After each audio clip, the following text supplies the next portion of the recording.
اور جیسے میں نے کہا کہ 1% سے زیادہ ورکر یونینائز نہیں تھے تو یونین کے بغیر لوگوں کا اپنی کمپلینٹس لے جانا بھی مشکل ہو جاتا ہے. تو بڑے پیمانے پہ لوگوں کو نکالا گیا تھا, خاص طور پہ عورتیں جو گارمنٹ سیکٹر میں کام کرتی تھیں ان کو بہت مشکلات کا سامنا کرنا پڑا. تو ابھی بھی بہت جگہوں پہ جو ہے وہ ورکرز کو اس پیریڈ کی ویجز نہیں ملی, اور گورنمنٹ مشینری اس طرح کی چیزوں کے لیے تیار بھی نہیں تھی. تو ابھی تک جو ہے وہ ورکرز کے لیے پرابلمس بہت زیادہ ہیں. اور اب پھر پاکستان میں اب جو ہو رہی ہے یہ کووڈ کی, اسپیشلی وہ جو ملک سے باہر لوگ کام کرتے ہیں, جب وہ واپس آئے تو کوئی پراپر ارینجمنٹس نہیں تھے ان کو چیک کرنے کے, کوارنٹین کرنے کے. تو پنجاب پروونس میں بہت زیادہ بڑھ گیا ہے. ابھی اگر آپ لاہور جیسے شہر کو دیکھیں, میرے خیال میں دہلی میں بھی یہی حال ہے. تو کوئی پازیٹیوٹی ریٹ جو ہے وہ تقریباً 15% ہو گیا لاہور میں. اسلام آباد میں بھی 12-13% ہے. تو کافی بڑے پیمانے پہ یہ پھیل رہا ہے. ابھی دوبارہ سے اسٹرکٹ لاک ڈاؤن کی بات ہو رہی ہے, اسکول بھی بند ہے. تو سچویشن جو ہے وہ خرابی کی طرف جا رہی ہے ابھی. تو یہ بڑھ رہا ہے. تو اس کے لیے ہماری جو اسٹیٹ مشینری ہے وہ ابھی تک پراپرلی وہ تیار نہیں. تو بہت ساری چیزیں ہونے کی ضرورت ہے. تو اور ان دنوں میں جو ہے وہ کوئی ورکرز کو اب اکٹھے ہونا بھی مشکل ہوتا ہے. تو نئی یونینیں بن نہیں سکتی ہیں, جو پرانی یونین ہے ان کی بھی فنکشننگ جو بہت ریسٹرکٹ ہو گئی ہے. تو یہ سارے فیکٹر ملا کے ورکرز کے لیے صورتحال بہت پریکیریس ہے. نہیں, میں کہہ رہا ہوں کہ یہ سچویشن ہے ایسی, اور جو ہماری گورنمنٹ ہیں پروونشل ہوں یا فیڈرل ہوں ان کی کیپیسٹی بڑی ویک ہے اس طرح کی چیزوں کو ڈیل کرنے. تو ابھی بھی یہ جو ویکسین وغیرہ شروع ہوئی ہے تو بہت کم لوگوں کو ویکسین لگی ہے. چائنا سے کچھ ملی تھی ہمیں, اب ہو رہا ہے کہ شاید انڈیا سے امپورٹ ہو. جو آکسفورڈ والی ویکسین ہے وہ انڈیا میں پروڈیوس ہونا شروع ہو گئی ہے. تو ہوپ فلی بڑے تعداد, لیکن ابھی تو ہمارے جو فرنٹ لائن جو ہیلتھ ورکرز ہیں ان کی بھی ویکسینیشن بہت کم ہوئی, اور کافی کیجویلٹیز ہوئی ہیں ڈاکٹرز کی, پیرامیڈیکل اسٹاف کی پورے ملک میں. تو quite a precarious situation. تو اور آپ کو کیا لگتا ہے کہ گورنمنٹ کی کیا ولنگنیس ہے اس سچویشن کو ڈیل کرنے کے لیے؟ مطلب کیا وہ لیبرز کی ورکنگ کنڈیشن کو اگر چاہیں بھی تو وہ امپروو کرنا چاہتے ہیں؟ کوئی میجرز انہوں نے لیے ہوں اس دوران جو ورکرز کی کنڈیشن کو امپروو کرنے کے لیے, جیسا آپ کہہ رہے تھے منیمم ویجز وغیرہ سپورٹ کے لیے, تو کیا ولنگنیس بھی ہے گورنمنٹ میں؟ دیکھیں, جیسی ہماری اکانومی ہے جو بیسکلی لیبر سرپلس اکانومی ہے, تو کوئی کسی کو زیادہ, چاہے وہ فیکٹری اونرز ہوں یا گورنمنٹ ہو, ان کو یہ پرواہ نہیں ہے کہ جو ورکر کام کر رہا ہے ان کی ہیلتھ پہ جو ہے وہ کوئی اسپینڈنگ ہو تاکہ وہ صحت مند ہوں. کیونکہ ایک ورکر نہیں ہے تو 4 اس کی جگہ کھڑے ہوئے ہیں جو پہلے سے کم ویجز پہ کام کرنے کو تیار.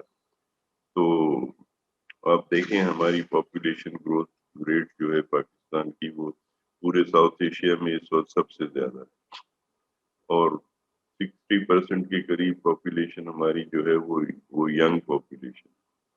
تو وہ اس کی کوئی پرواہ نہیں ہے, کیونکہ لیبر شارٹیج جہاں ہوتی ہے تو وہ سوچنا پڑتا ہے کہ ورکر کہاں سے آئیں گے. لیکن ہمارے یہاں تو یہ ہے کہ اب حکومتیں شاید یہ سمجھتی ہیں کہ یہ پاپولیشن پلاننگ کا اچھا ذریعہ آ گیا ہے, کووڈ لے جائے لوگوں کو, کم ہو جائیں. تو کوئی ہمارا ہیلتھ پہ جو ایکسپینڈیچر ہے بہت ہی لو ہے. ایجوکیشن پر بھی بہت لو ہے لیکن ہیلتھ پہ بہت ہی لو. اور پورا ہیلتھ سسٹم جو ہے وہ کانشیسلی پرائیویٹائز کر دیا گیا. تو جو افورڈ کر سکتا ہے اس کا علاج ہوگا, جو نہیں کر سکتا ہے تو نہیں ہوگا. تو اس لحاظ سے تو گورنمنٹ کی کوئی ابھی تک یعنی کوئی گورنمنٹ نے یہ انکریز کرنے کا کوئی فیصلہ نہیں کیا ہے کہ ایسی جو پینڈیمک ہے تو ہیلتھ پہ ایلوکیشن انکریز کیے ہیں, وہ نہیں ہوا. وچ شوز کہ گورنمنٹ کو بہت زیادہ اس کے بارے میں کوئی وہ سینسیٹیو نہیں ہے. جی اور ٹریڈ یونینز کی طرف سے آپ نے بتایا کہ اوبیسلی ان کے لیے بھی بہت مشکل سمے رہا یہ پورا سال, پر ان کی طرف سے کیا کوئی کوششیں رہیں جو نوٹ وردی رہیں ورکرز کو مدد کرنے میں یا امپلائرز کے ساتھ نیگوسیشن کرنے میں؟ کچھ ایگزامپل سامنے آئے ہوں کچھ اسٹرائکس کے یا اس دوران؟ نہیں ہوئی ہیں, اسپوریڈک اسٹرائکس بھی ہوئی ہیں کیونکہ جب لوگ آئے پتہ چلا جی آج گیٹ بند ہو گیا اب آپ جائیں واپس, تو اور کوئی لا کو فالو نہیں کیا گیا, آربیٹریریلی اس طرح چیزیں ہوئی, تو پھر لوگوں نے ورکرز نے اس پہ پروٹیسٹ بھی کیا, اسٹرائک بھی ہوئی, دھرنے دیے. لیکن جیسے میں نے کہا کہ یونینز جو ہیں وہ 1% سے زیادہ ورکرز میں نہیں, اور ان میں بھی زیادہ تر جو ہے جیسے ٹیکسٹائل گارمنٹ سیکٹر میں لیسٹ یونینائزیشن, یہ پرائیویٹ سیکٹر ہے. یونینیں جو ہیں اس وقت وہ پبلک سیکٹر میں. تو پبلک سیکٹر کی جو ورکنگ کنڈیشنز ہیں وہ پرائیویٹ سیکٹر کے مقابلے میں ریلیٹیولی بہتر ہے. لیکن تمام پبلک سیکٹر میں بھی افیکٹو یونینیں نہیں ہیں. جیسے میں نے بتایا کہ 1990 میں بڑے پیمانے پہ پرائیویٹائزیشن ہوا تھا, تو پبلک سیکٹر کی جو اسٹیبل یونینز تھیں وہ ختم ہو گئیں, وہ سارے لوگ بے روزگار ہوئے, تو اس کا بھی بہت نیگیٹو اثر پڑا. تو یونینز کا کوئی اس وقت بہت اہم رول نہیں ہے, اسپیشلی اگر آپ گارمنٹ ٹیکسٹائل سیکٹر کو دیکھیں. ابھی کچھ لا بنے کہ سندھ پروونس میں ایگریکلچر ورکرز کی بھی 1-2 یونینیں رجسٹر ہوئی, بٹ ابھی وہ بہت شروع کے اسٹیجز میں, تو ان کو افیکٹو ہونے میں وقت لگے گا تھوڑا. لیکن کچھ یونینیں بنی بھی ہیں وہ, لیکن کووڈ سے پہلے کے وقت میں بنی ہیں. جیسے ابھی آپ بات کریں گی بشرا سے, تو ان کی جو یونین ہے وہ کووڈ شروع ہونے سے پہلے ان کا پروسیس شروع ہو گیا تھا. تو لیکن اوور آل جو سینیریو ہے وہ بہت انکریجنگ نہیں ہے یونینائزیشن کے حوالے سے. تو کورونا کے سمے میں لیڈی ہیلتھ ورکرز کی ذمہ داریاں بہت زیادہ بڑھی ہوں گی, اور تھوڑا ہم آپ سے جاننا چاہتے ہیں as lady health worker Covid سے پہلے اور کووڈ کے دوران گورنمنٹ کا کیا رسپانس تھا, آپ کے سیکٹر میں کس طرح کے بدلاؤ آئے اس ٹائم پہ, اور پہلے بھی آپ کی ورکنگ کنڈیشنز کی کیا حالات تھے, اور کورونا کے ٹائم پہ بھی وہ کیسے بدلے؟ جی بہت شکریہ. دراصل کرونا سے پہلے جو حالات تھے وہ جیسے ہم نے 2008 میں تحریک شروع کی اور ہم کانٹیکٹ پہ تھے اور ہم لوگوں کو ریگولر کیا گیا. ہماری آئی ڈی اوپن ہونے کا پروسیس جو ہے وہ تقریباً کمپلیٹ ہونے والا تھا. تو 2018 میں جو ہے ہم نے اپنی یونین کا کرامت صاحب کی مہربانی سے اور فرحت پروین کی مہربانی سے جو ہے وہ باقاعدہ اس کا پروسیس اور یہ جتنے بھی اس کی ڈاکومنٹری تھی وہ ساری ہم لوگوں نے بنا کے تو وہ ہم نے لیبر کورٹ میں جمع کر دی. اور اسی دوران ہماری بھی یونین شکر الحمدللہ جنوری میں جو ہے وہ تک کمپلیٹ ہو گئی تھی. تو اچانک سے جب پتہ تو چلا تھا میرے خیال میں سپٹمبر سے ہی یہ افواہیں آنا شروع ہو گئی تھی, اور جنوری میں جو ہے وہ باقاعدہ اس پہ عمل درآمد ہونا شروع ہو گیا تھا. کچھ ہماری سچویشن بہت بہتر ہو رہی تھی اور ہو بھی گئی تھی, مگر کووڈ-9 کے آنے کے بعد جو ہے شاید میں تو یہ سمجھ رہی ہوں کہ گورنمنٹ کو شاید کوئی موقع چاہیے تھا کہ وہ کچھ اپنی مرضی سے این جی اوز نئی تشکیل دیں لیں باہر سے جو فنڈ وغیرہ کی عادت پڑی ہوئی ہے وہ لیں. تو وہ تو انہوں نے کیا جو کیا, انہوں نے ہمارے پروگرام کا ستیہ ناش کر دیا, جس کی وجہ سے کل 8 تاریخ کو ہمارا سی ایم ہاؤس پہ دھرنا بھی تھا. انہوں نے ہمارے جو پروگرام تھا اتنا بہترین اس کا بیسک ڈیزائن تھا صوبے لیول پہ نا, وہ انہوں نے اس 3 مہینے جس میں سب کو پابند کر دیا گیا کہ سب لوگ گھروں میں بیٹھے ہوں, تو سب لوگ پابند ہو گئے اور ہمارے سمیت, کیونکہ وہ ایک جنرل نوٹیفکیشن تھا, مگر ہمارے اوپر بڑا پریشر تھا کہ آپ نکلیں, آپ لوگوں کی طرف جائیں. تو میں نے پھر بات کی سیکرٹری صاحب سے بھی کی, ڈی جی صاحب سے بھی کی, اور اپنے پروونشل کوآرڈینیٹر صاحب سے بھی کی. میں نے کہا سر یہ ایک گورنمنٹ کا نوٹیفکیشن نکلا ہوا ہے کہ ہر بندہ جو ہے وہ باہر نہ نکلے, رش نہ ہو یا گھروں میں جانا بند کریں. تو آپ جو ہمیں پریشرائز کر رہے ہیں, ہم جو جائیں گے لوگوں کے گھر میں, تو بجائے اس چیز کو روکنے کے ہم تو سورس بن جائیں گے کرونا پھیلانے کا. اگر کرونا کا پھیلانے کا سسٹم یہی ہے تو, اور لوگ ہمیں کیسے گھر چھوڑیں گے؟ ظاہر ہے اتنی میڈیا میں چل رہا ہے اور اتنی اس کی دہشت پھیلائی گئی ہے, تو مگر اس پہ بھی بڑا انہوں نے کہا کہ نہیں آپ لوگوں کو نکلنا ہے. تو بھائی آپ ہمیں نہ سینیٹائزر دے رہے ہیں, نہ ماسک دے رہے ہیں, نہ کوئی اور ایسا سیکیورٹی کا لباس دے رہے ہیں, تو ہم کیسے جائیں؟ چلے وہ 2-3 مہینے اسی لڑائی میں گزر گئے. پھر ہمیں اچانک سے خبر پڑی کہ جی ہمارا جو بیسک ڈیزائن ہے لیڈی ہیلتھ ورکر پروگرام کا 1994 سے لے کے 2018 تک, اس میں تبدیلیاں جو ہیں وہ آ گئی ہیں. جب ہم نے دیکھا تو اس میں جو ہماری لیڈی ہیلتھ سپروائزر کی پروموشن کی سیٹیں تھیں, جس میں ایک اے ڈی سی کی سیٹ تھی, اس کو کریٹ کرنے کے بجائے انہوں نے اس کو ختم کر دیا. ہم نے 10 سال کی اسٹرگل سے بڑی مشکل سے کسی اسٹیج پہ پہنچے تھے. اب ہم چاہ رہے تھے اس چیز کو بہتر کرنا تھا, بجائے بہتر کرنے کے. اور ہم لوگ خوش ہوئے تھے کہ میڈم عذرا پیٹھو منسٹر لیڈیز ہے, ہماری بات سنیں گی اور یہ, مگر اس نے تو بیڑا غرق کر دیا سارے پروگراموں کا. دیکھیں باہر کے ملک کی اسٹریٹجی پاکستان پہ جب اپلائی کریں نا, تو پاکستان کی سچویشن دیکھ کے کریں. ہم دوسروں کی ریس کرتے ہیں, یعنی دوسرا جو کر رہا ہوتا ہے اس کو اپنے اوپر بغیر اس کے نتائج کے, بغیر اس کی اسٹریٹجی بنانے کے, بغیر مشاورت کے ہم وہ اسٹریٹجی اپنا لیتے ہیں. جی ڈیولیشن کر دے, ڈسٹرکٹ لیول پہ بھیج دیں. بھائی ڈسٹرکٹ لیول پہ ویسا ان جیسا بندہ بھی تو ایماندار بیٹھا ہو نا, احساس والا بیٹھا ہو, اس کو پتا ہو, اس کو وطن سے محبت ہو. وہ تو قائد اعظم کے, وہ جس پہ قائد اعظم چھپا ہوتا ہے نا, ایک پیپر ہے ایک, اس سے محبت ہے. اور انہوں نے بیڑا غرق کر دیا ہمارے پروگرام کا.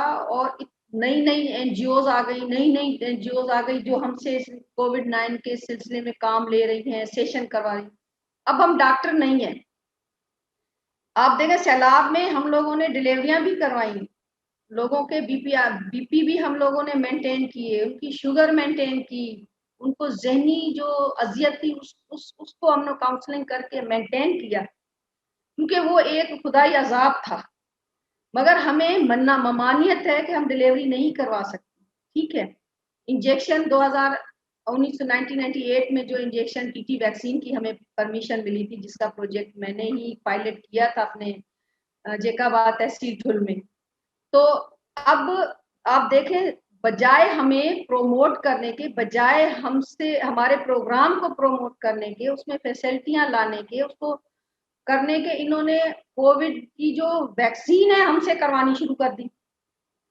آپ دیکھیں نا کہ گورنمنٹ کتنی سیریس ہے اور کتنی سنجیدہ ہے, کتنی ریسپانسبلٹی رکھ رہی ہے.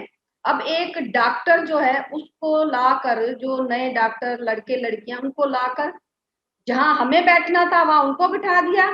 ان کو کووڈ-19 ویکسین کرنی تھی, وہ ہم سے کروا لی. وہ ہم لوگ کر رہے ہیں جا کے, ٹیسٹیں جو ہیں وہ کووڈ-19 ہم لوگ کر رہے ہیں. بھائی آخر ہم لوگ جو ہیں وہ کیا کریں؟ ہم ایک فیلڈ کی ماں اور بچے کی سے جو بنیادی جو ایک ہوتا ہے نا فرسٹ ایڈ, اس کے لیے ہم رکھے گئے تھے. مگر ان کا بس نہیں چلتا, یہ تو ساری ہاسپٹلس بھی ہم سے چلوائیں, اور جو ڈاکٹر ہیں وہ سارے فارغ بیٹھے رہے. اب بھی آپ جائیں, میں خود اپنی آنکھوں سے دیکھی ایک حقیقت بتا رہی ہوں. میں والد صاحب ٹھیک نہیں تھے, میں گئی کووڈ-19 کے اس میں بھی جانے کا اتفاق ہوا, تو سارے ڈاکٹریاں بیٹھی ہوئی ہیں بڑے مزے سے.